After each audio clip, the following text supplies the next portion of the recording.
the social contract philosophers. It is my favorite of the three. This is going to be a class which I normally enjoy teaching with some enthusiasm, because I think our friend today, Rousseau, is quite interesting, and his theories on virtue and the importance of community. Certainly a different breed of philosopher.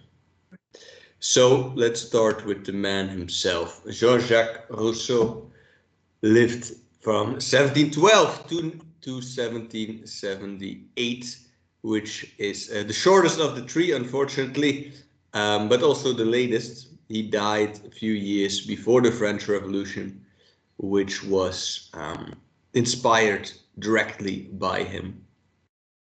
So he kind of missed his moment there, although he had a very interesting life. So unlike his name might suggest, he's not French. He was born in Geneva, Switzerland. Geneva back then was a city-state. Yet a lot of his time he spent in France, and he did participate in French politics, or at least in French political debates. So, unlike with other lectures, I'm going to spend a little bit more time here introducing him and talking about him, both because he kind of writes in an autobiographical sense, so it's maybe useful to understand where he's coming from, and also because it's just very interesting. So I'm going to start with like 5 minutes of biography of Rousseau. So Rousseau was born in Geneva. And right after he was born, his mother died. She died due to childbirth 1 week in. So he was born motherless. Then he was raised by his father. His father was a watchmaker, which is, let's say, a craftsman. So he was middle class, lower middle class. Then at age 10, his father got in a fight with the local duke over hunting, and his father had to leave. His father kind of left him alone, and he never saw him again. So his father moved away. So he was now an orphan. He was supposed to be raised by his uncle, but his uncle sent him away to the church. So at age 10 or at 12, he became an orphan living with priests. He would terribly annoy these priests, so they would kick him out. And then for the next 8 years, until he's 20, he would basically travel around Europe, either working for some person who would usually abuse him, or he would live at some kind of church facility or with some kind of woman. Now he had the fortune / unfortune for his day, I don't know what you think of his portrait, but for his day, of being very handsome. And he was particularly charming person, which meant that he would usually end up sleeping with the hostess of wherever he was staying. So a lot of women of the houses in which he was a guest, where he was staying, would take a sexual interest in him, even as a teenager. To give you one detail, he even at some point was able to flip a nun into having a threesome with him. Right? So I don't know what kind of powers he had over women, but that's kind of the story of his life. So this guy would go around, traveling around Europe, usually getting kicked out of places. That's why he kept traveling. And he kind of survived by having girlfriends, who then would, prevent him from getting arrested by the police, who was eternally chasing him, because he would always run into trouble with things, because he thought very different than people in his day. So at some point, his adventures and older girlfriends, let's call it, sugar mummies, end him in France. And by the way, he hates all of this, right? Like because he has to kind of sleep with older women to survive. It's not that he particularly enjoys this, but anyway, in France, he meets other philosophers. He becomes famous at some point. He's able to get some real jobs, working at, I think, the Italian embassy, things like that. And he gets into a circle of philosophers, all of the Enlightenment, all the big philosophers of that day. People like Diderot, for example, or Voltaire, or David Hume. He meets all of them, yet he manages somehow to piss all of them off by thinking different than them. Because he came from this lower class perspective. They were all rich people. So although he could hang with them, he never really fit in. And they constantly, they got jealous at him at some point, maybe because their wives were looking at him or something. And they always would set him up with the law. Like they would take something radical he said, write it down, and then send it to the king. Like, oh, he said this about you. And then police would come, and he would have to run to another country. At some point, they even got him excommunicated from the church and officially declared the Antichrist. That's kind of the rock and roll level that he was in of persecution. So he was at some point the Antichrist, officially. At the end, he was able to flee to United Kingdom to stay with Hume, but then he got in a fight with Hume again, I think over money. So anyway, he ended up quite old and alone, redeeming himself at a very late age. So that's kind of his life story, right? Very eventful, very tragic, right? Lost both his parents in the first 10 years, and very just around Europe. So he lived in times which we already described as the Enlightenment. We talked about this with John Locke. There are times in which the elite had the idea that the search for knowledge and reason was the main path to forwarding civilization. Their analysis is that what we have been doing wrong so far in medieval times is that we did not pay enough attention to science and the arts and all kind of, let's say, higher cultural activities. And if we would do those, then society would make progress. Of course, in the background, what's really happening is capitalism is developing and you call the kind of industrialization going on. So that also, of course, provides for progress. But for that you need scientists, right, to design machines. So he belongs to that era, although he is distinctly different than other Enlightenment philosophers. And we'll soon get to why that is. He wrote a lot of books. Rousseau is both a philosopher and an author of fiction. He wrote a lot of plays, a lot of books and poetry and all kind of things. Some that hold up very well today. But he also wrote serious works. So the three that we're going to focus on today, not necessarily they're the best of his books, but they're the three that deal with politics, are Discours sur les sciences et les arts, Discours sur l'origine de le fondement de l'inégalité parmi les hommes et du contrat social, the social contract, which is of course what makes him fit in with the others. He also got books on education and some of his biographies that I mentioned here. So, Rousseau. Why does he matter, right? Well, Rousseau was the third of the three. He came latest in time, and that gave him some advantages. First of all, he could reply to the other two, right? Because they were dead, and he was still there. He could read them and counter their arguments. That's one natural advantage he had. But he was also simply more modern in his writing. His writing kind of predicted the French Revolution or made the direct basis for it.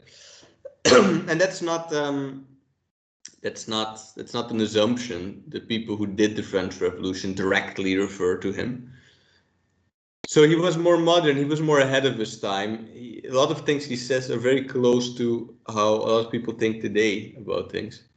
But he was also much more radical than Locke and well, maybe not Hobbes. But both Locke and Hobbes were really arguing for things more or less the way they were in their time.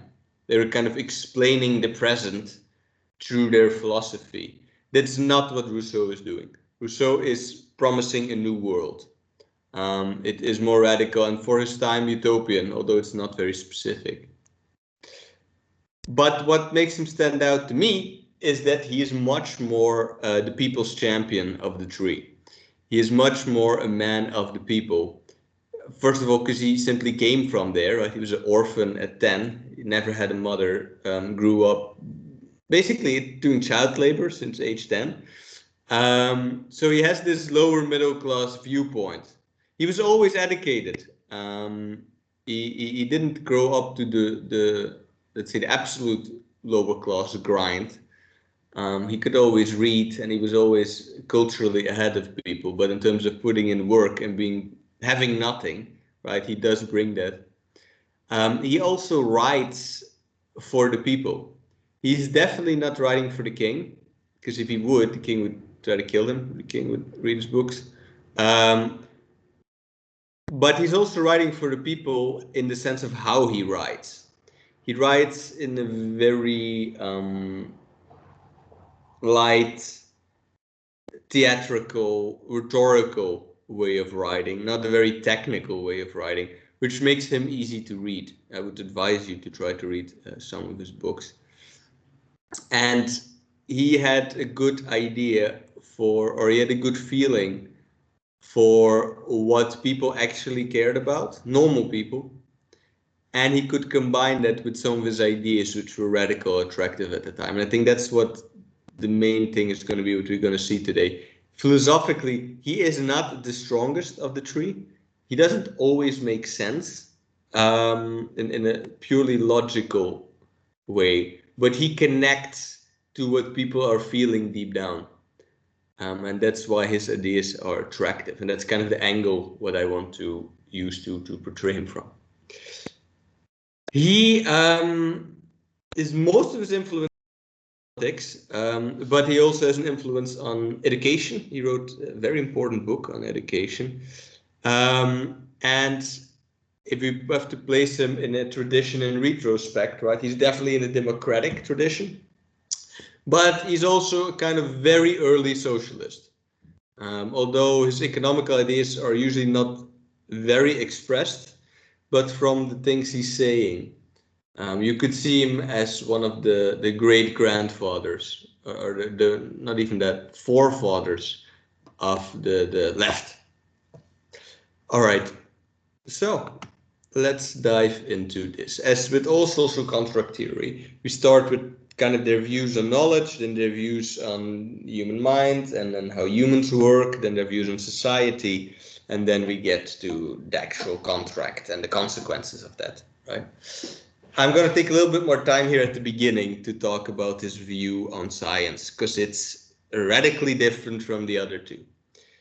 So Locke was an empiricist, and Hobbes rationalist. Rousseau is neither.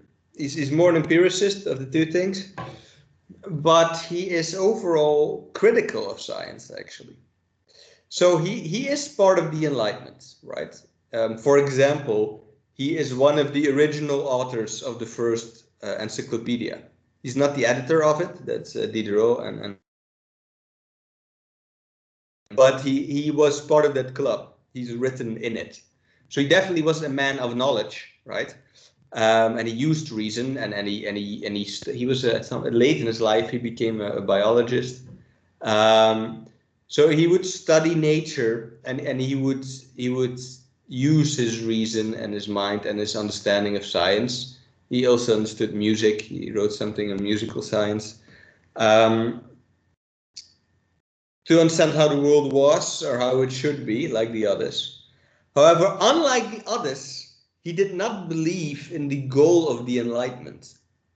He did not believe that using reason, using science, is the road to redemption, that is going to save society.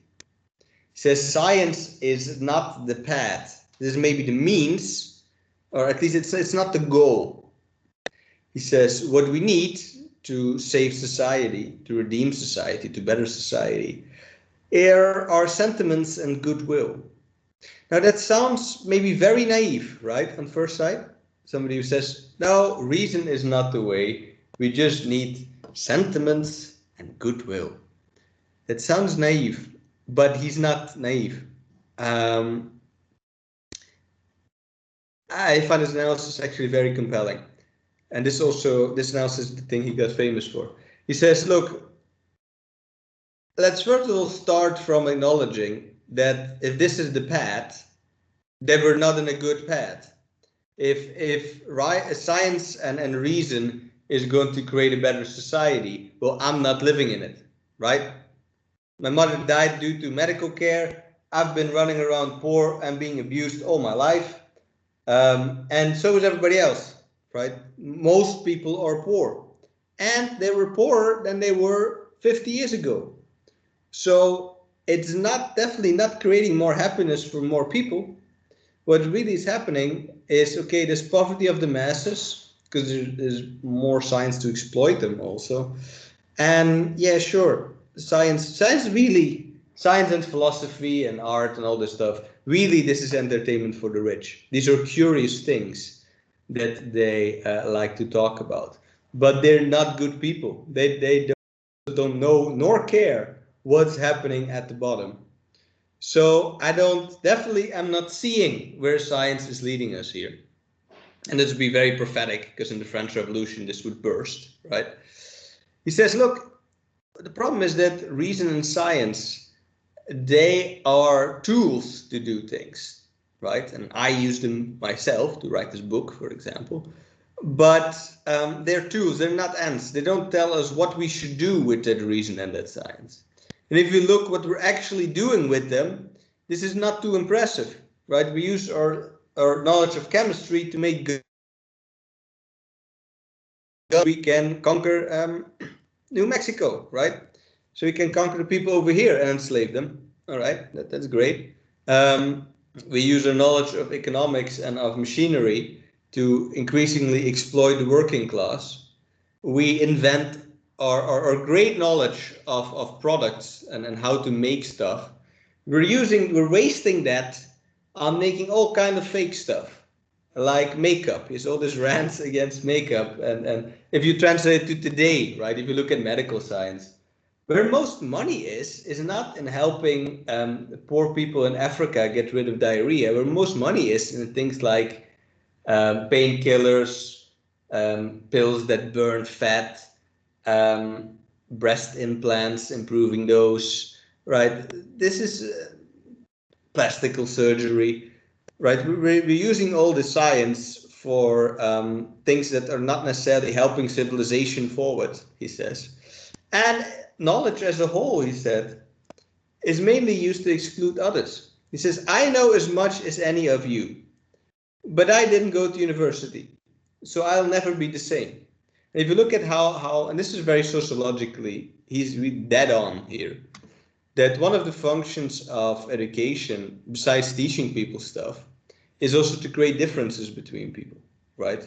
To create layers in society, and thus to exclude others. He says that's the real value of a degree, is to separate yourself of others. So he says science and reason are fine, except that we're definitely not using them for things that make life for normal people better. He says, if we want to go take society on a path that leads to that, we need to not just look at reason itself, right? We need to go back to, again, sentiments and goodwill. He says, what really gives value to life, to human existence, are how we feel about things, are our natural common emotions. He says, without reverence, faith, and moral intuition, there is neither character nor society. Right? He says, you're not really a person without some kind of faith, awe for the world, and moral intuition. Neither would society exist. Society is not made out of reason and science. Society is made out of morals and people loving each other. So let's take this thought a bit more serious, right? This revolt against reason. Rousseau here is planting the seed for what we call romanticism. Now, what do you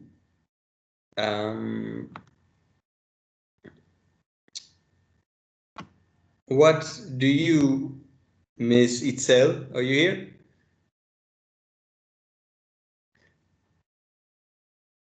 Are you Miss Itzel? There you go. No, she's not. Okay, let me ask it to you then as a general group. What do you understand by romance? Like if I say romance, what do you think of, ladies?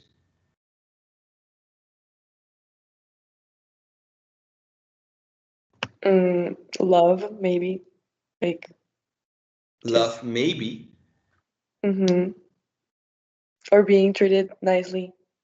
Okay, okay. What else do you think of? I think romance not only love, but it can be like something that is precious to humans.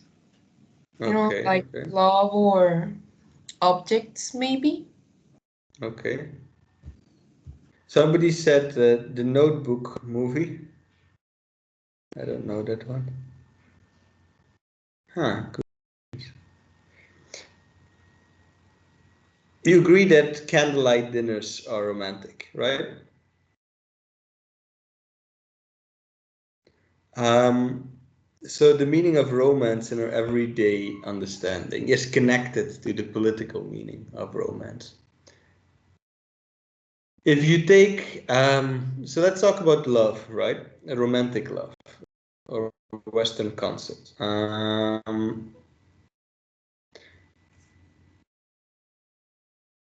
You and your partner, we have this idea of the one, right, in Western romantic culture. Now, you and your partner, sociologically speaking, right, are not a special match.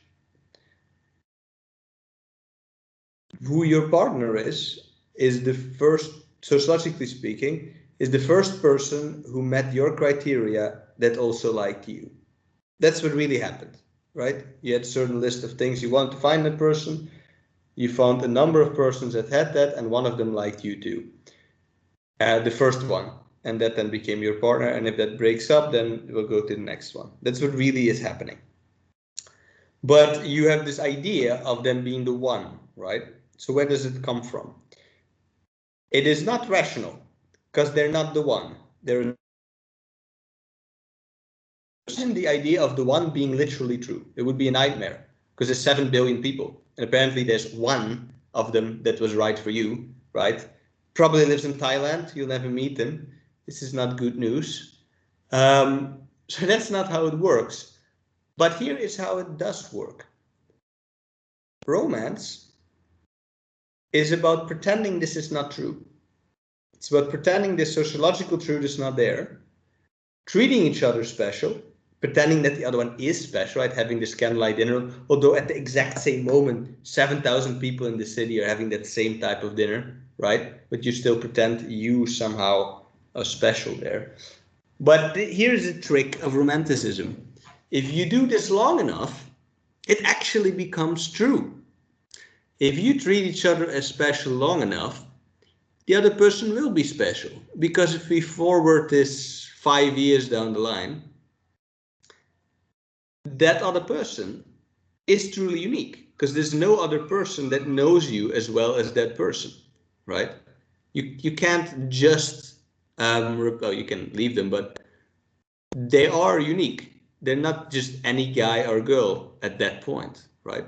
But you made that. You achieved that by pretending it is that since the beginning. So romance is about achieving things, real world outcomes, by kind of skipping the truth for some time until it gets there. So romanticism is more about what works for people and what's meaningful to people and what people feel, and not in like not illusions, right? Things that actually end up happening. through certain denial of probabilities, let's call it, right? Now, if we translate that to science, then romanticism is very skeptical of science, because science and reason are there to destroy kind of the illusion that is functional to us, that keeps us going, and that we need, right? You need to dream. I'll come to that another time, but you physically need to dream to keep living. So romanticism is quite scared of science. And if we see it in a political sense, right, then Rousseau, he's the father of romanticism, by the way. Right? He doesn't use that word. He kind of inspired it. He's not naive. He doesn't say that science doesn't work. There are other types of romanticism which are, mystical romanticism that actually believe in magic. He's not saying that, right? He doesn't say science and reason doesn't work. He's just saying that, politically speaking, we should be sensitive towards its consequences. There's certain things that can go wrong with science. And here he's again quite visionary and in the line with other philosophers. So I would call him more of a wise romantic, not a naive romantic. And wise romanticism, a stream of thought to which I count myself, wise romanticism is based on the rational foresight of the consequences of the blind application of reason.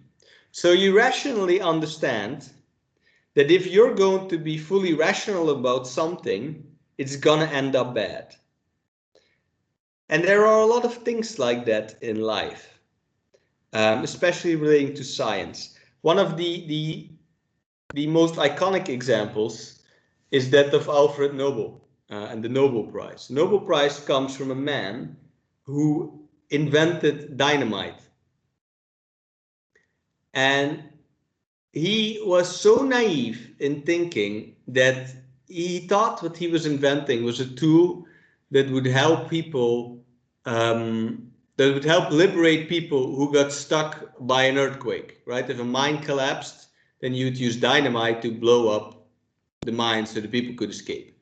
He thought that's what he was doing. But of course, he was inventing the bomb, right? And the main applications of bombs are not to free people in the rubble.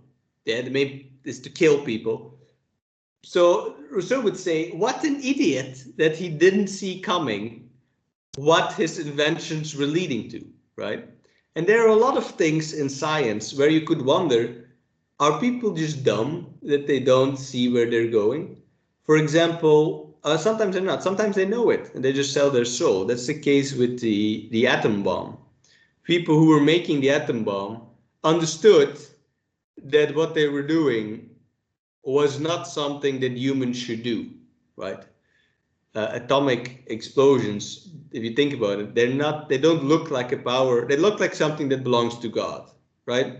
You have a single atom and you can use that to blow up an entire city. That sounds just like a bug in reality, right? So nuclear in general is like a bug in the code of reality. It doesn't make sense, and it looks like something you should leave alone because it kills you if you don't. Yet they went with it anyway, and they regretted it afterwards. Yeah. So there are a lot of things like this. Another thing you could think of, I have lots of examples because I belong to this way of thinking. Artificial intelligence. You could ask the question, maybe you're for it, right? But you can ask the question, serious question, how smart are you? How smart is it to make something that is smarter than you? Is that truly a smart thing to do? Or does that come with an immense amount of risks that you cannot see because you're not smart enough to understand the thing that you made that's smarter than you, right? I believe that the only thing that should be smarter than me is my son, but at least the things that I'm going to make. So the same with, I don't know, technology that reads minds. Once you make mind reading technology, you now have the problem that you have mind reading technology, right? Might sound good at first, and you're like, oh fuck, What did I do? Life is full of this. Yeah.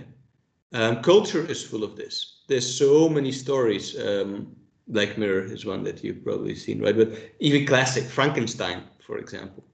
Frankenstein is, it's obviously, not obviously, but a wise person would not try to reanimate a corpse, right? Because it might try to kill you, and that's what happens in the movie or in the book.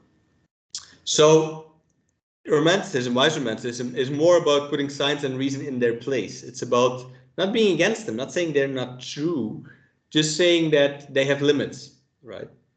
So Rousseau, he has good reasons to believe that without goodwill, reason itself will just destroy us. If we use reason without goodwill, it means we're using it for maleficent reasons, it will be very dangerous, such as, for example, the application in chemistry in killing 6 million Jews, right? That is science without goodwill, the Holocaust. But he didn't know that yet. He's just warning for it. So he's not the big fan of using reason without moral orientation. And this is now, to connect the rest of my lecture, this is where his beef with Locke and Hobbes starts. Because Locke and Hobbes are both assuming that people are rationally acting in their self-interest. Now, Hobbes doesn't think this is necessarily going to lead somewhere good, but he has no alternative to it, right? He says, well, that's how it is. You cannot judge it. And Locke actually thinks this is a good thing. So they both accept and justify that people act out of rational self-interest. And that happens first. And then the next question is, okay, how do we make society from these rational individuals, right? Now, Rousseau is going to reject all of this.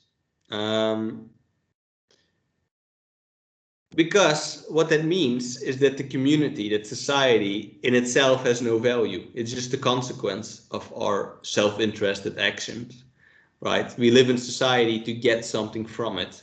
It's just a means to an end. In the case of Locke, living in society is a means to an end to persuade our individual rights, to persuade property. And with Hobbes, it's a means to an end to protect us from each other, because you can't trust each other. So let's keep each other in check. But in both cases, society or community is not that important. It's more important to Locke than it is to Hobbes. So we're soon going to see the big difference with Rousseau. So Rousseau, he says, well, this is some nihilist bullshit, man. This idea, oh, people are self-interested, they cannot change it, this is how it has to be. Well, we can't do better. He says, no, this type of individualism, it's wrong. It's both ethically wrong, because it doesn't lead to a good society. And it's also historically simply not true. So let's see how he's going to argue for this. By the way, I hope you understood everything I said so far. I'll soon give a bit of pause. So against Locke, he's going to say, look, man, this idea that you have this fully developed rational individual, right, with his natural rights, that's again going to claim these things from government, this is a fiction. They're historically, he's going to pose the chicken or the egg problem to Locke. He's going to say, where does this rational individual come from? Yeah? Did God just beam him down? Or where is he? Logical answer is he must have come from society, right? He didn't create himself. So society must have been first. Somebody must have taught him to be rational. You are not naturally an individual, right? You're a type of animal that then needs to learn that you are different from others, and individualism is something that's taught to people.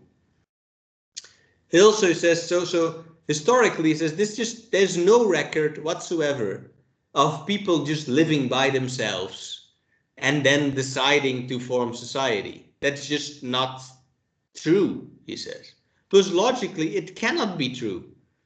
Because how are you going to become rational without people educating you, right? If I was raised by wolves, I would act like a wolf, not like some, not like a philosopher.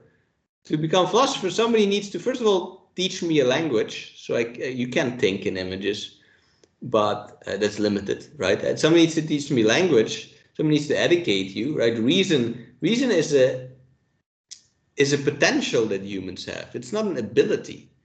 Humans are born with the potential to be rational, but you need to be taught logic. You need to be taught critical thinking. Therefore, society must come first. Miss Samantha. Yes, sorry to interrupt, but I can't see the presentation. I see a black screen, and I think other people are having the same issue. Is that so? I Yeah, I thought it was meant to be that way when we were speaking about romanticism, but now that you changed the slide, I can't see what you're reading, so Okay, I okay. don't know what happened. So, but you did see slides before that, or not? Uh, yeah. Well, if like I Like said, you saw I still Rousseau's see the picture black and such? screen. Yeah, but like Okay, the when we started about romanticism, that's when it was black, and I okay. thought it was meant to be that way because I don't know. No, no, to turn the lights off, no. Um, so this is where I'm talking about instrumental reason, and Yeah. we are here Okay, on now this it's slide, working. Thank you. the state of nature. So Locke, I like what you're saying, but it didn't happen. And he's gonna say the same with Hobbes. So Hobbes has this state of nature, right? They're all fighting each other, where there's this eternal war, right? That's how he thinks people originally are.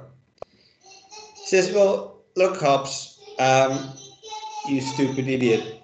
Wars just don't happen. People don't naturally gravitate towards war. Real wars, are fought because leaders want to fight wars. Yeah. Real wars happen because a leader has a problem with some other leader. For example, he stole his wife, which happens in various wars are based on that. Um, and then he has all these poor people who's going to send into battle to die fighting other poor people, for either some kind of natural resource or for just because he hates the other dude. And that's why wars happen, right? What never happened, Rousseau says, is, wait a second, I need to intervene.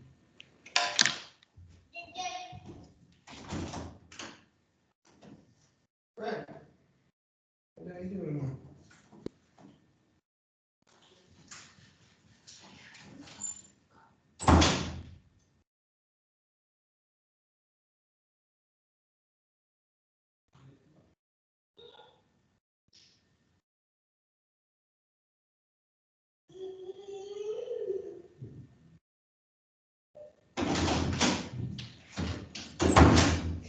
I'm sorry. My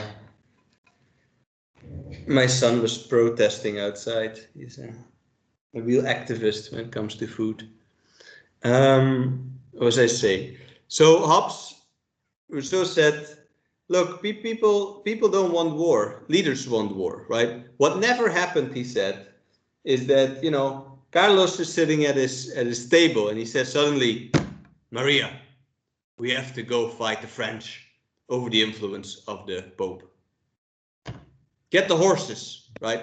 So that just never happens. People don't suddenly want to go fight in some other country against people they don't know. This happens because leaders force them to. And that's their fault, not mine. Don't tell me I'm some animal that wants to go to war and kill people, because I don't. And most people I know don't want that either. He says, so then how are people naturally? He says, well, man naturally is a noble savage, he calls it. People naturally, right, what happened right after they got kicked out of the Garden of Eden is, yeah, they're savages, they're primitive, but they're naturally good. Our prime instinct is not necessarily good or bad. Our prime instinct is social, he says. We're social animals. We're not like sharks or bears. We're more like ants and bees. We prefer to live together. And that's really how it is. If you can say, you realists, you can talk about, oh, men's natural instincts, blah, blah, blah. He says, none of this is tested. None of this is, you don't really know people, you nerds. What people's natural instincts are social instincts. What's natural to people is that they don't like to see other people suffer. If I would take a knife and I would start cutting my own eye, most of you would turn away from the camera, right? Most of you would scream and be like, what the fuck, right? Maybe there's like 5 edgelords who start breathing heavy if I would do that. But most of you would find that horrific, right? Most of you would find it horrific if you would see a man kicking a baby, for example. Right, there's some psychopaths who don't, but most people, you don't enjoy seeing a car accident, right?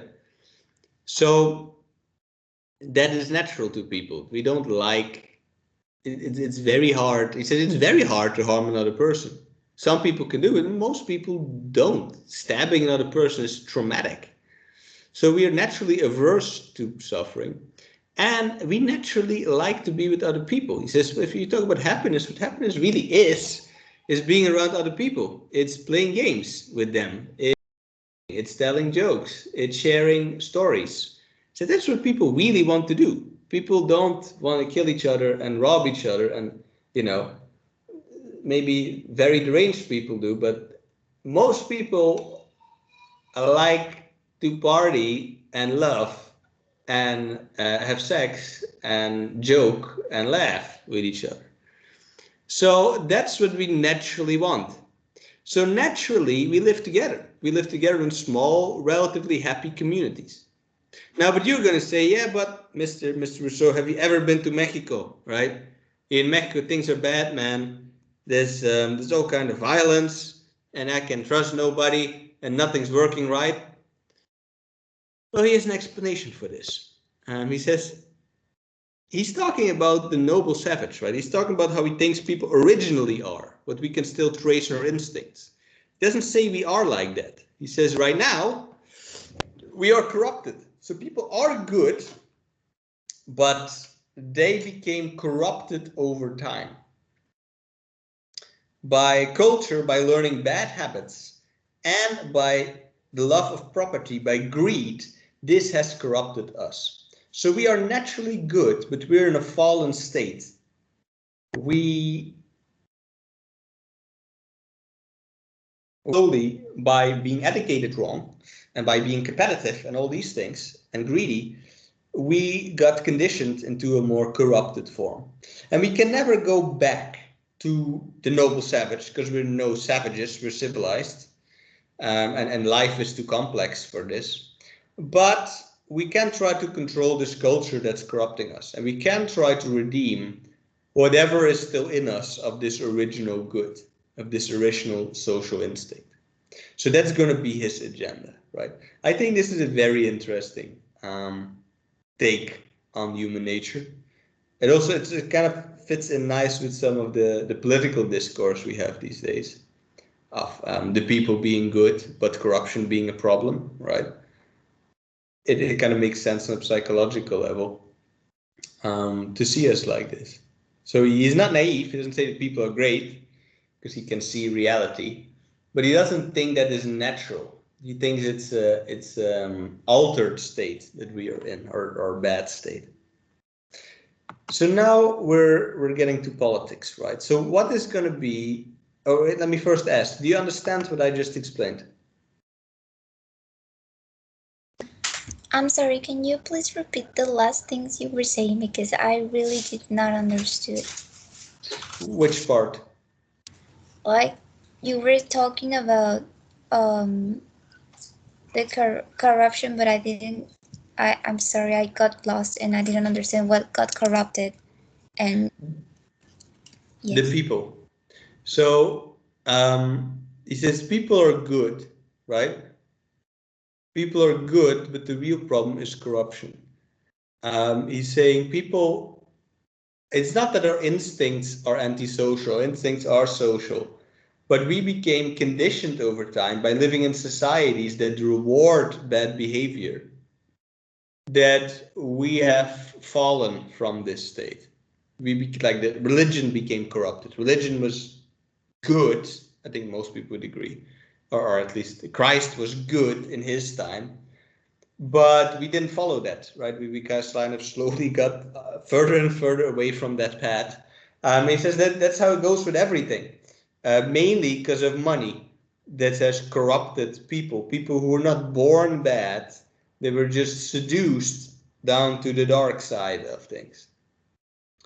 So the good news is that deep down, we are social in our core, except that culture and science and development of things actually has led us down a less pure path. How far away can we go back to this, whatever is still good in us? So now he's going to talk about how this relates to society, right? He says, well, if this is true, then we cannot just base our society on self-interest. Just like Immanuel Kant, who is a very different person, but they had a lot of common points between them in their philosophy. Kant is another Enlightenment philosopher who's also going to argue against reason, or he's going to, not argue against reason, he's going to point out the limits of thinking from a self-interested point of view. Just like him, Rousseau holds that rational self-interest cannot be a respectable motive by itself. Because if you just base yourself on rational self-interest, which means that if I ask you, why do you do something, and you answer that because it makes sense to me, right? You could answer to anything. If I asked you, why did you rape that person? You could say, well, it was in my rational self-interest to do that. You know, like it doesn't, reason itself, things making sense to you, is not ethics. No, we're not going to see Kant, because Kant didn't write about politics. He only wrote one book about politics, which is more about diplomacy. But I'll mention him now and then when he touches on things, Mr. Ashford. So in itself, rational self-interest is not a respectable moral motive. He says if we have to base politics on some moral grounding, right? We have to justify a certain amount of politics. We always have to base it on some moral motive that relates to the community. And that's a very modern statement of his, right? We must justify our political system on it being good, basically, for the community. So here he's going to go head on against individualism, especially against the individualism of the elite and classism, etc. Because he believes that if we're going to have to base our society on what's good, and the question is, what is good, right? He says, well, we can get a grip of what's good by looking at the people. He says the greatest moral virtue exists amongst the common people. And now he comes with a quote. I think a very powerful quote of him. He says it is the common people who compose the human race. What is not the people is hardly worth talking about. Man is the same in all ranks, and that being so, the ranks that are most numerous deserve the most respect. So this is really one of the first original statements of populism, right? He's saying what is not the people is hardly worth talking about. He's saying here he is basically, he's prosecuting 2000 years of political philosophy. Have been talking about everything except the people, which is why we made no progress, right? You've been talking about what God wants, what are perfect ideas, how can we further, I don't know, the development of this or that, how can the prince get more power, how can I feel safe, how can we restore the power of the aristocracy? You're asking all kinds of things that are irrelevant. because they're not about the vast majority of people. I think this is very impactful, let's say, position to have in that time. Which means that he is the first person to not just acknowledge the existence of people in general, but to actually place them as morally important, right? He says they have virtue. But we'll get to, he is the first thinker that I know that takes the fate of normal people serious, that actually has a populist position. Because what is not the people is not worth talking about. I agree with that. Now, let's talk a bit about this idea of corruption, right? And what's wrong with the people. I also like him, besides I really like this statement. I think his views on property are quite interesting. So let me ask you something. It's a very difficult question. What is property? The thing our whole society is based on. What is it? Something that belongs to you.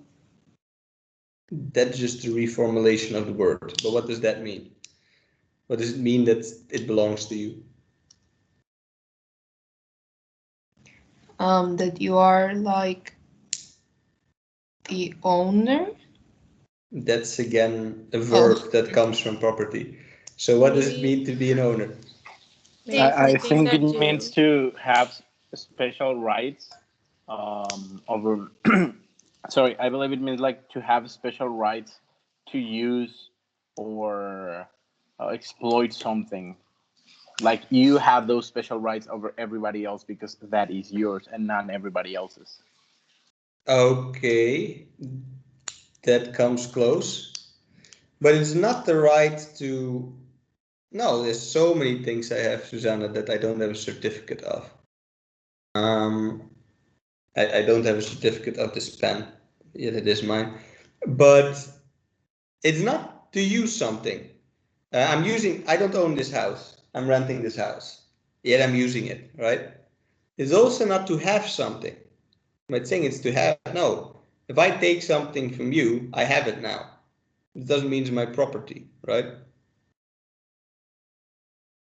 But I don't know who was saying this. But he says it's something that you have and no one else has, right? It's a very difficult question, what is property? And the reason it's difficult is because it's misleading to look at the property itself, the object. Let me tell you what property is not. Property is not a relationship between you and an object, because that doesn't exist. If you steal my lunch, you can eat my lunch. It's not going to explode in your face because it's not yours, right? If you steal my car, then the car will work, right? There's no relation between me and the thing. That's an illusion. What property is a social relationship. It's a relation between me and you, not a relation between us and objects. Property, dear students, and I want you to remember this for the rest of your life. Property is the right to exclude other people from something. Property is not the right to use something, because there's so many things that are the right to use. The street, for example, that are not mine. Property is the right to say someone else cannot use it.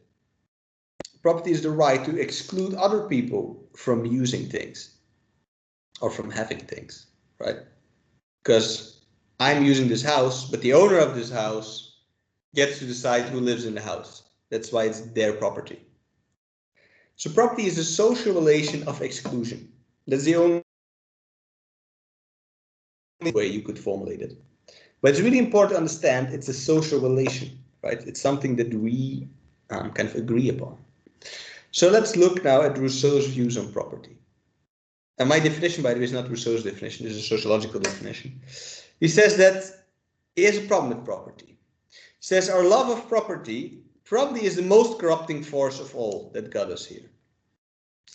Why? Because it aggravates inequality far beyond what is natural. So Rousseau acknowledges that humans are not equal. Right? Some people might be stronger than other people. are faster. But we're talking here about percentages, like you might be 30% stronger than me, right? Or maybe in some extreme case, you might be twice as strong as me. But not a million, right? Nobody is a million times smarter than me or faster than me or better than me. A million times what I have, yes? So something weird happened, right? Private property allows you to accumulate far more than you would naturally have.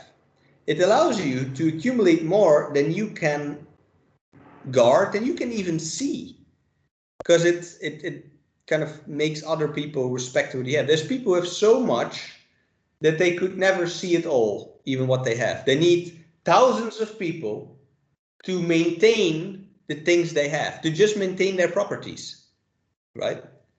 You have people like Jeff Bezos who have more money than they could physically touch. If it was all $1 bills, he could never even touch all of those bills before he dies.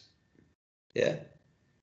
And I'm led to believe that he has that because he's better than me. He must does 200 billion times better than me, which is an interesting concept, right? So Rousseau says property allows inequality to go far beyond our natural differences. And that's because property is not natural. He's going to say here, the first man, it's a really interesting statement of him. The first man who, having enclosed a piece of ground, bethought of himself of saying, "This is mine," and found people simple enough to believe him, was the real founder of civil society. For how many crimes, wars, and murders, for how many horrors and misfortunes might not anyone have saved mankind? By pulling up the stakes, by filling up the ditch, by crying to his fellows, "Beware of this imposer.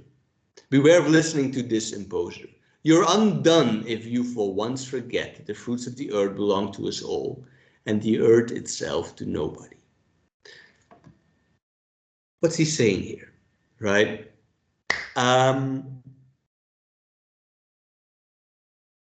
Imagine you are among the first people who would come to this continent. Imagine actually nobody lived here, right?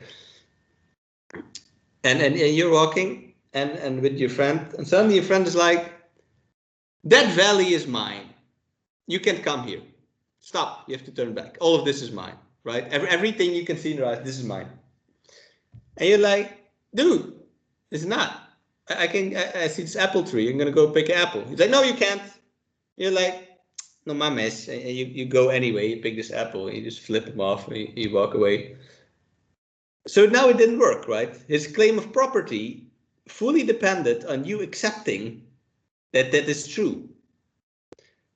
So when does property start? Property starts when finally he's gonna find somebody where he says, "Oh, you can't come here. This is mine." And that person is like, "Okay, I guess." And he turns around.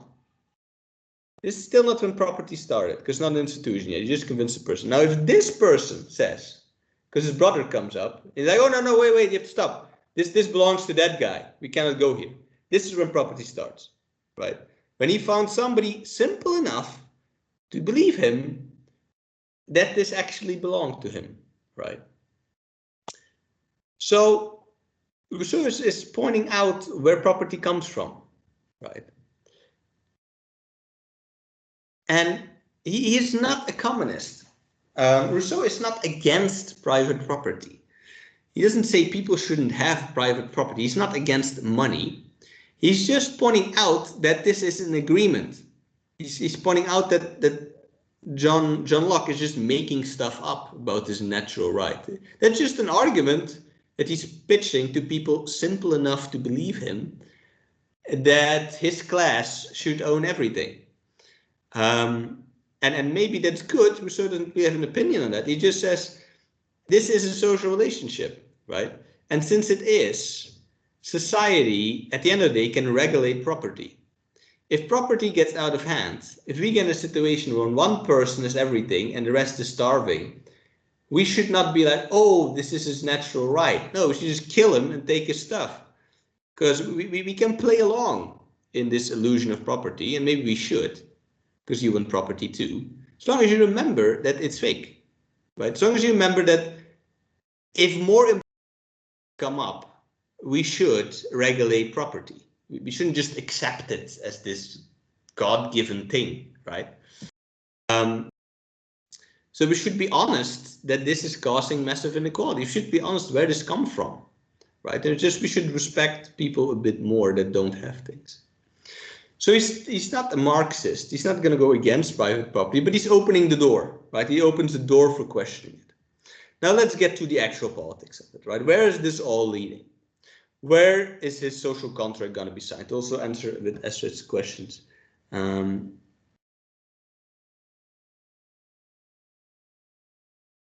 Yes, that's where corruption starts, Ms. Astrid.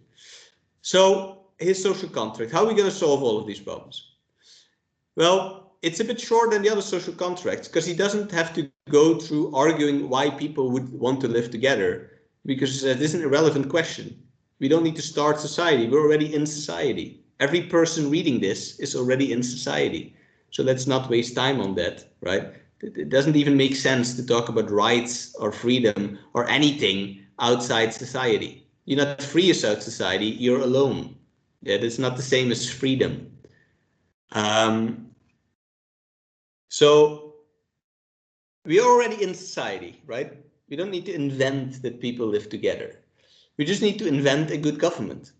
So he says the government, it should serve the common good of the community, right? The government, the reason the government exists, what we need is an organization that's going to serve the good of all of us, because the community is where this moral basis for government is located. Community is where the value is, right? Having fun, being with each other, enjoying company, enjoying your family. That is the moral good. That's what matters in life. So this community must be protected, right? This community must be developed. And this community, what should we do, right? What should we do to find this moral good? Very simple. We should ask people. It says this community has a will. A certain general will. It's the one you have to write down. The general will. And the general will is the collective ideas of what would be good for society. The collective idea of a common good. Which is not to be confused with what people want. There's a big difference, dear students, between what people want for themselves and what they think is good for society. The general will is more and better than the sum of individual self-interested will. The general will is not the sum of what people want for themselves. You have a lot of people who, when it comes down to this, will tolerate a little bit of corruption in their life. Yet, if you ask them, is corruption bad? They're going to say, yes, corruption is bad. I wish there was no corruption, right? Yeah, okay, I'm stealing this because I'm part of the system, you know, whatever. But corruption is bad, right? You might have people who might steal something once, but in general, they think property is a good idea, right? Or to give a more simple example, if you ask people about what the government should do to help people, right? And you ask them about themselves, like what kind of help can I trust you with? They'll probably give a very liberal answer. They're like, oh yeah, well, me, I could do this. But if you ask them about people in general, they're going to be more conservative. Because they might trust people in general less than they trust themselves. So there's a difference between what people want for them and want for society, right? The general will is what people in general want for society. I will answer that. Ms. Astrid. So the social contract is that we're going to submit ourselves to this general will. We're going to submit ourselves to living in a community that is governed by what the community wants, or at least the idea of the community about itself. And this is going to protect society. Society knows what's good for it, or at least what it, you know, it knows it better than this dictator. And and it's going to protect our community, and it's going to help us improve ourselves. It's going to help us improve our nature by doing what is good for the people. Which again, it sounds very logical because our current politics is kind of based on this idea, right? But nobody before him was talking about this. So we're asking ourselves to submit ourselves to the community, which, like in all other cases, is a big deal, right? Sign the social contract. But what do we get for that, right? In order to command this loyalty to society, he asks a lot of society. Society has to produce its own citizens. Society has to create good people. It has to create people who are dedicated to society, who love their country. How do we get that? How do you get people to love their country? Well, by taking care of them, by providing them with basic rights, just like Locke wanted, and freedoms, but also by providing welfare, by taking care of them, by making sure their jobs, by making sure that if people are suffering, that they get help, right? That they get education, that they get healthcare, that there's a fair distribution, that if you get in a situation where one person has everything and the rest is starving, which is kind of how it was in his times, with the king having everything, that we stop this, that we smack the king and take his stuff and make sure that, you know, not the majority, that's just not acceptable. People are not going to like society if most of their kids are dying. To educate them and to try to also shape their character a bit, right? So here, he's formulating the first modern conception of national life. Take care of people. Pre-modern states just police people. They rule them, they tell them what to do, and in the laws, right, they just hope that the laws are good, that if people follow these rules, things are going to be all right. Modern states try to actively shape people by educating them, by keeping them alive, right, by having economic policy, by having healthcare, in modern, by organizing sports, so people stay fit, right? Mexico failed at that, but anyway, that's what modern states do. He's one of the first people to, Machiavelli kind of hints at this, but from very different reasons. But he's one of the first people to explicitly say it. Now, how do we decide the general will, Astrid asked? Well, by asking the people about it. So Rousseau is going to argue for absolute political equality. He doesn't say people should all be the same, or people shouldn't be free, or people shouldn't be individuals. Actually, in other books, he's very strongly for individualism. He's very strongly for people expressing themselves, being unique, doing what's natural to them, being autonomous, right? If you want to paint your hair pink, you should do that, he would say. But politically, there can be no inequality. Politically, we must be equal. We must all have a say. So the general will, right, is based on the moral good of the group. And how do we know what the moral good for the group is? Well, we can find that in common moral sensibility. And people have this. People have a basic understanding of what is good for society. People, the average person, your average construction worker, know that corruption is bad, right?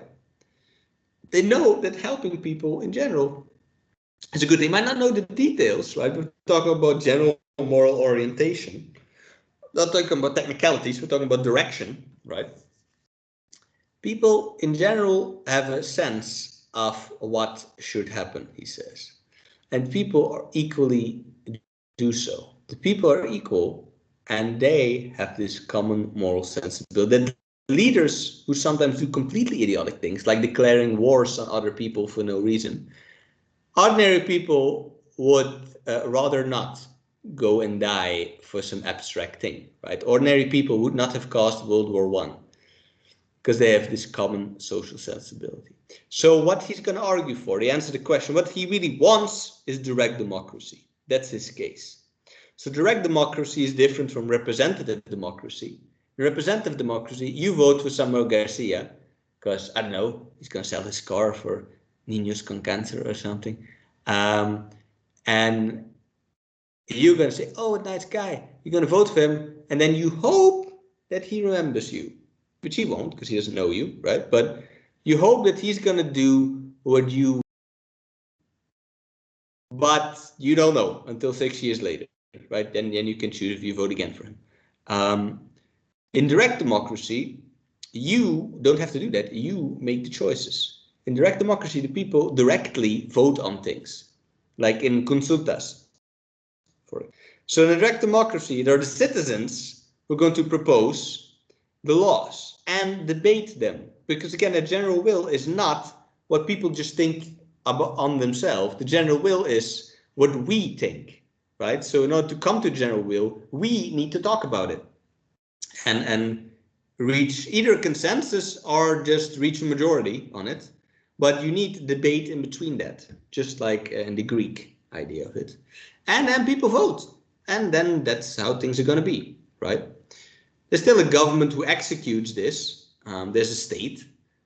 But the lawmaking part of it is held by the people. And when Rousseau says the people, he literally means the people. He's the first guy to say, when he used the word people, to mean people.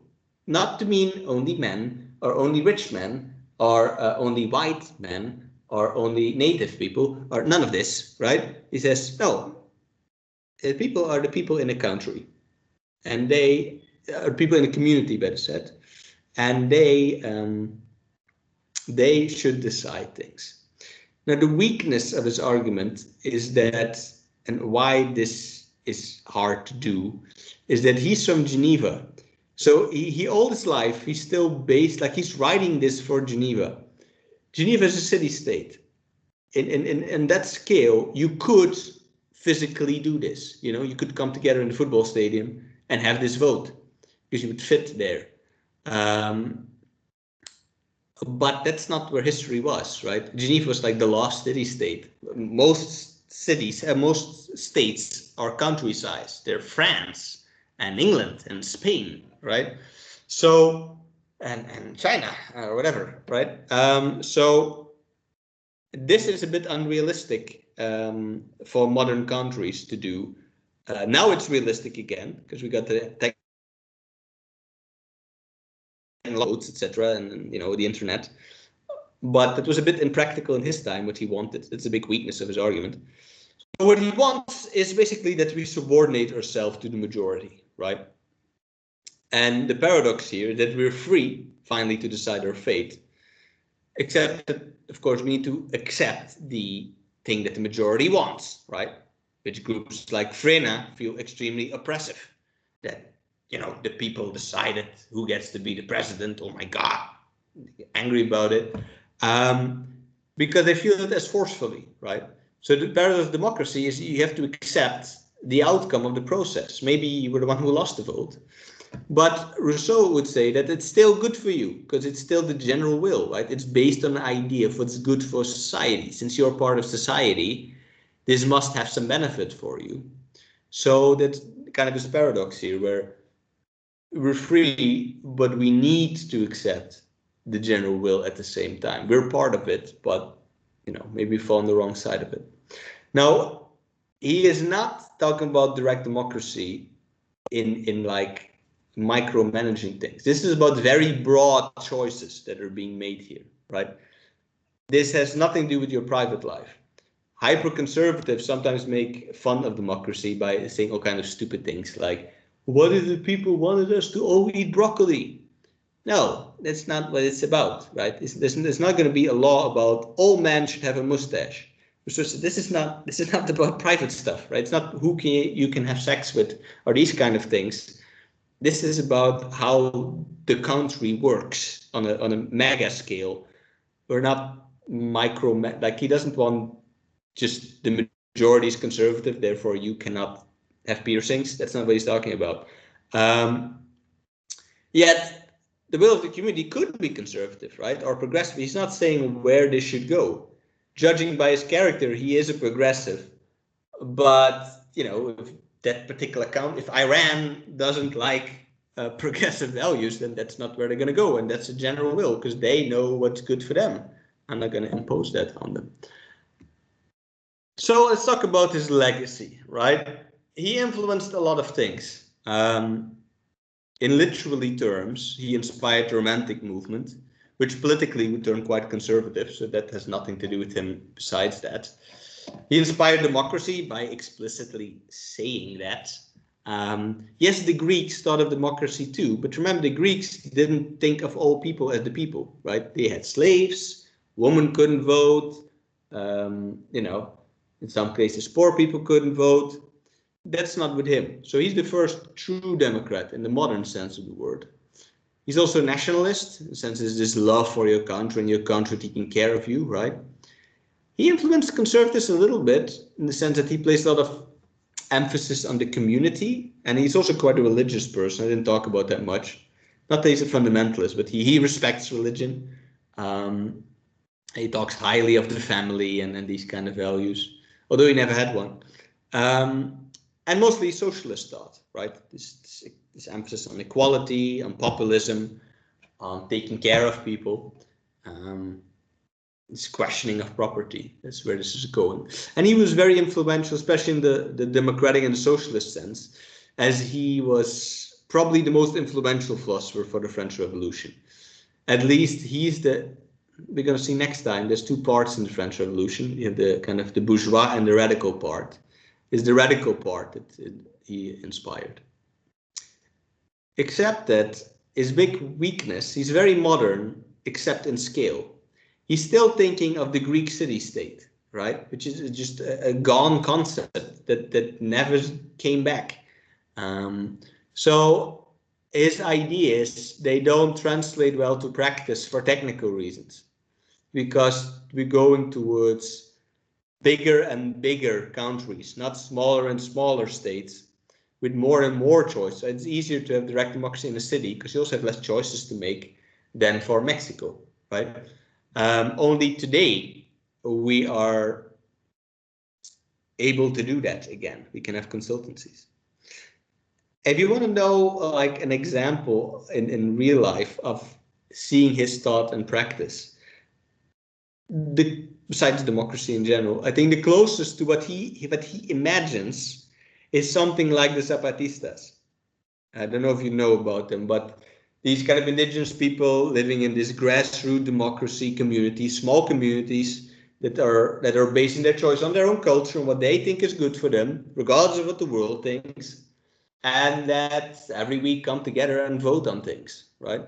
Zapatistas more or less live like Rousseau imagined people originally lived. These small grassroots democratic communities. If you want a fictional example, I'm going to break your childhood, is the Smurfs, the Pintufos. I don't know if you ever seen the Pintufos. Pintufos, by the way, are a Belgian product. They're from my country. The Americans stole it. I think Disney bought it or something, but this is Belgian.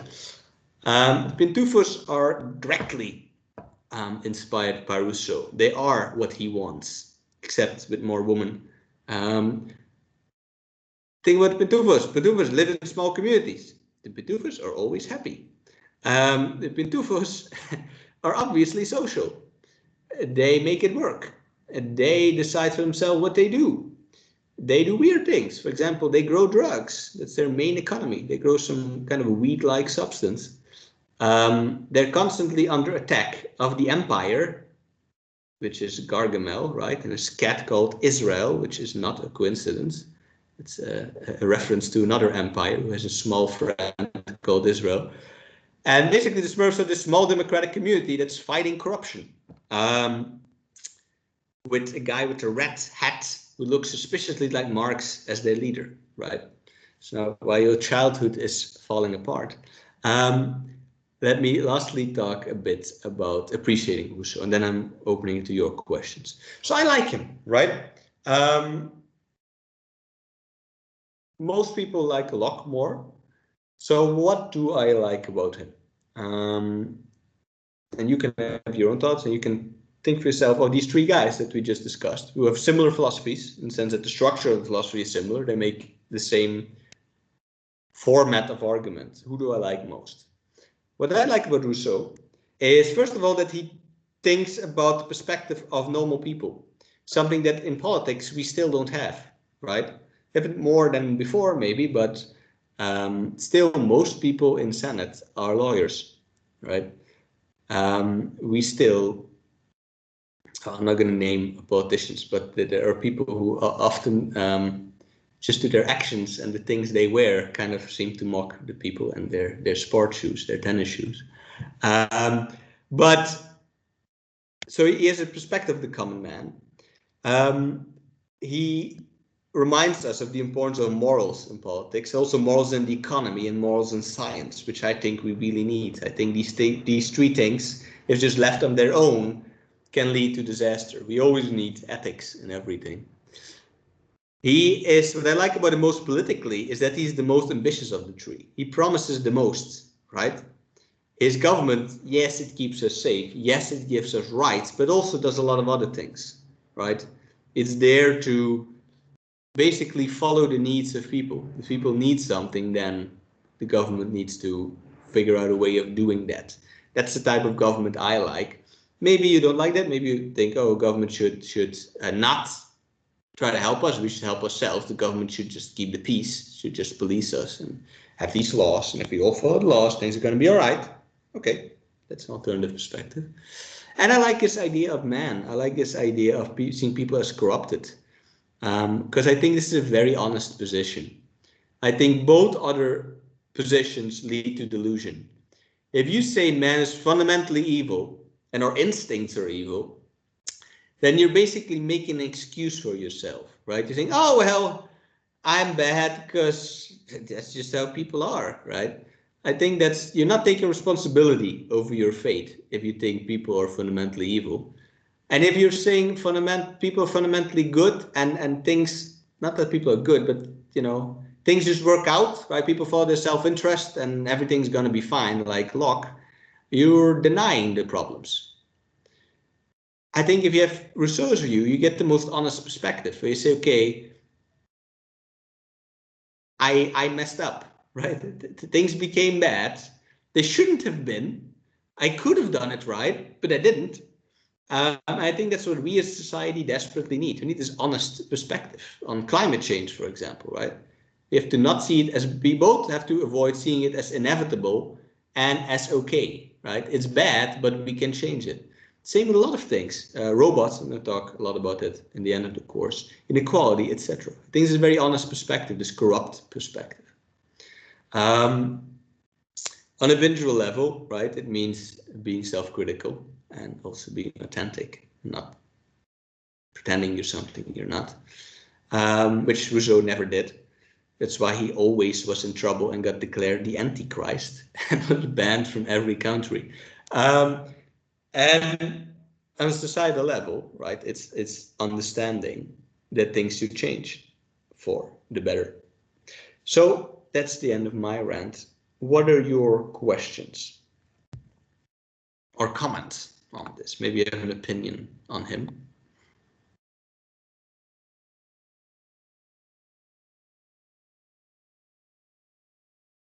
Miss Astrid. Yes, I'm sorry, but I don't, or I didn't hear yet. How do you combat corruption? How do you fight corruption from Rousseau's perspective? Mm-hmm. So he thinks that corruption comes from grave inequality and progress without a goal, without a moral goal. So he says if we root or what we do collectively in the community, what the community wants, we're going to start creating a better community. If we create a better community, we're going to start creating better people.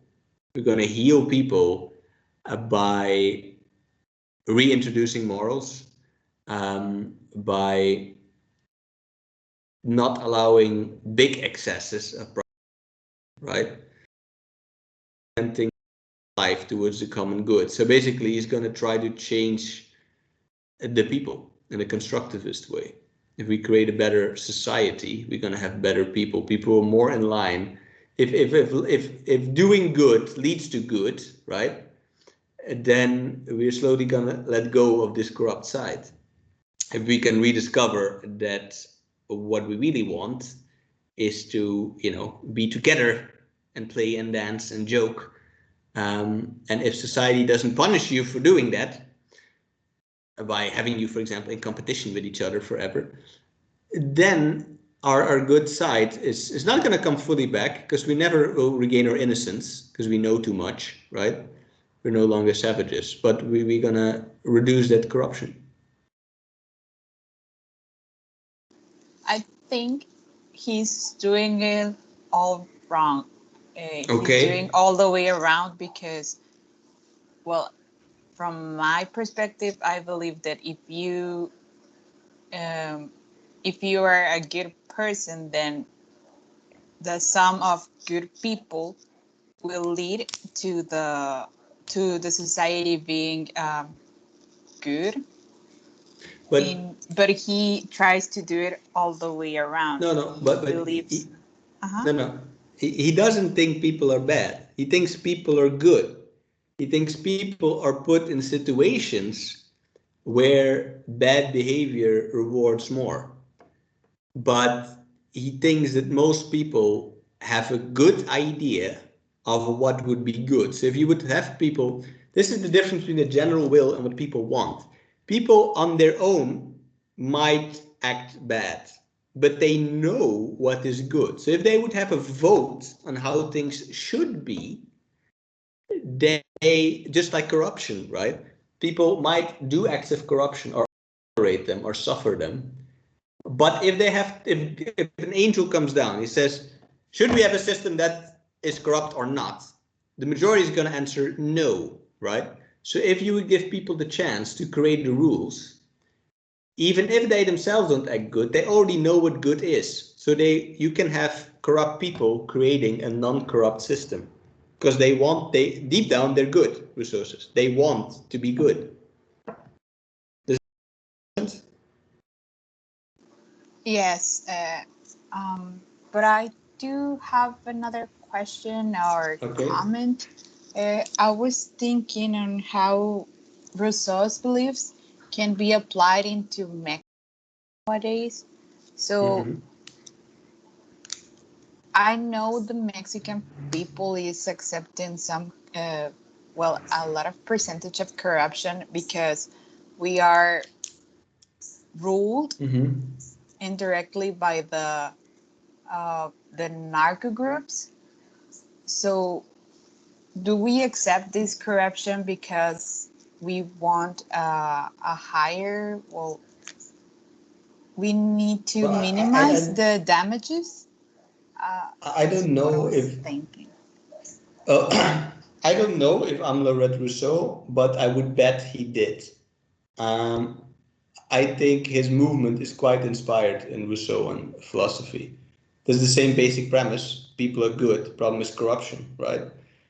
And I don't think most people want corruption. I think people voted for the majority voted for an anti-corruption program. If that works or not, that's a different question. We're not going to get into that, right? We're going to talk about what people want. I think people quite clearly, the PRI had 14%, today polls at 10. So does the PAN. I think the people quite clearly rejected the idea of corruption. If that's going to happen, maybe it fails, but the people want it, right? Maybe the government is incompetent. But if you talk about the general will, I don't think Mexican people voted for corruption. They voted for a program that includes consultas, for example, that includes more participation. Again, if that's good or not, that's for you to write about maybe in your PIA, but I do think that people don't want corruption. I don't know. I want to let you comment on, but first, Susanna, you also said it. If I don't, you can type to me in chat if you think I don't make sense. Yes, Miss Susanna. Well, I just want to make a comment. For me, I like the idea of Rousseau and how do you say, on the goodwill of people, and that they were just corrupted.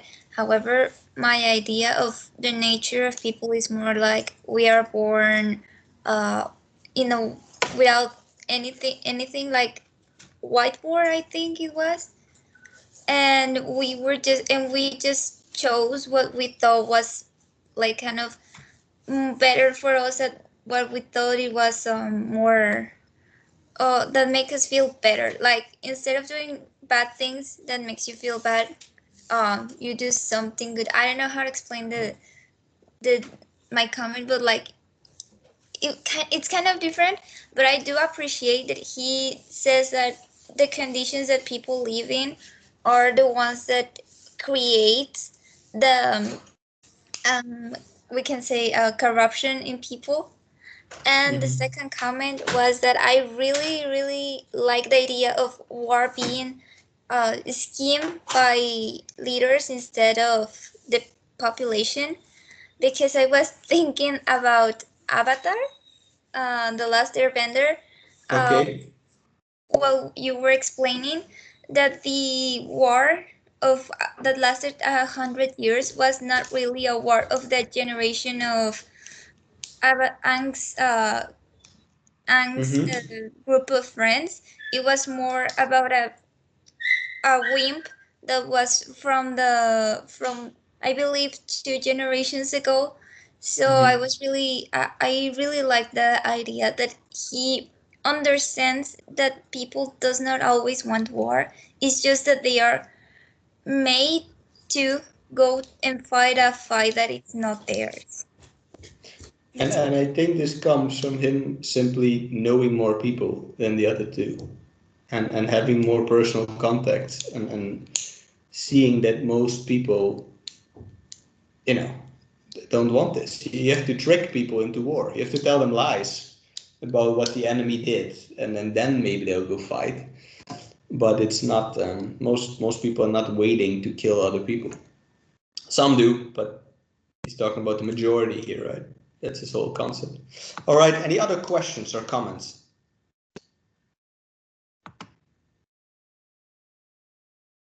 Yes, the mic is open. Raised their hand. Well, it's me again. I'm sorry, I do That's have a fine. lot to say. That's fine. Well, adding was to what Susie was saying, I was thinking on international relations. How do you combat corruption or fight corruption within the anarchic system? Because we know that even if it's not directly stated, the United States has a lot of power within the international system, and there are a lot of states that just follow the path that the United States directs, but they do not have enough power to confront it or to avoid this. Well, I believe it goes within the term corruption, because it it does not give the general will into for all the nations, but but it follows the path that the United States wants to achieve. I don't know if I'm explaining myself. That's the question. The question is how do we do that, right?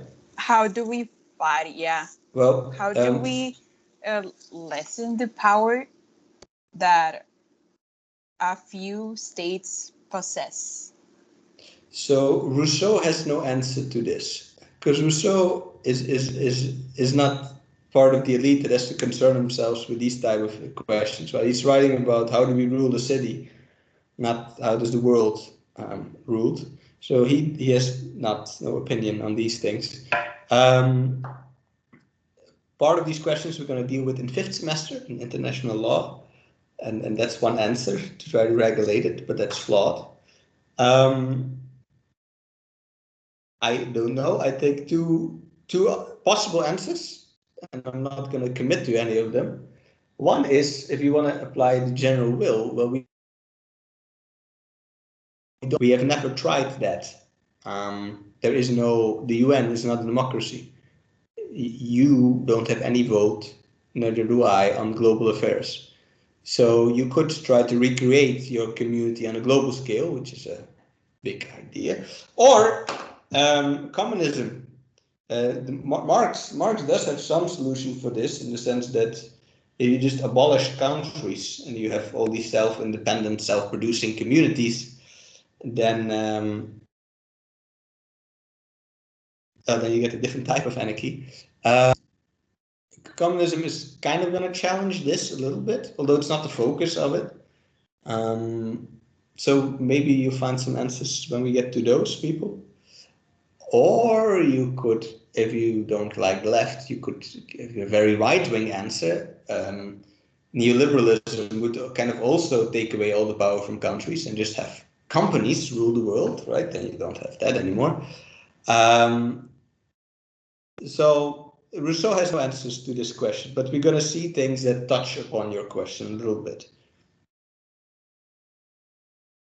Although our main, at the end of the course though, I'm going to talk a bit more about global problems, but majority of the course is based on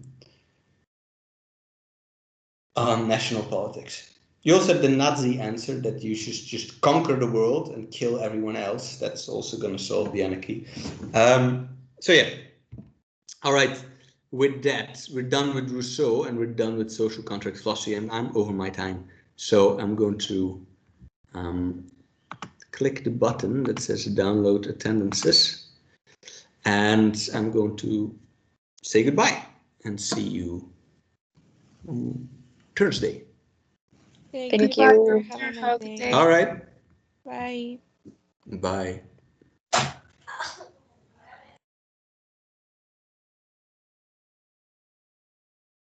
I hope you found this interesting.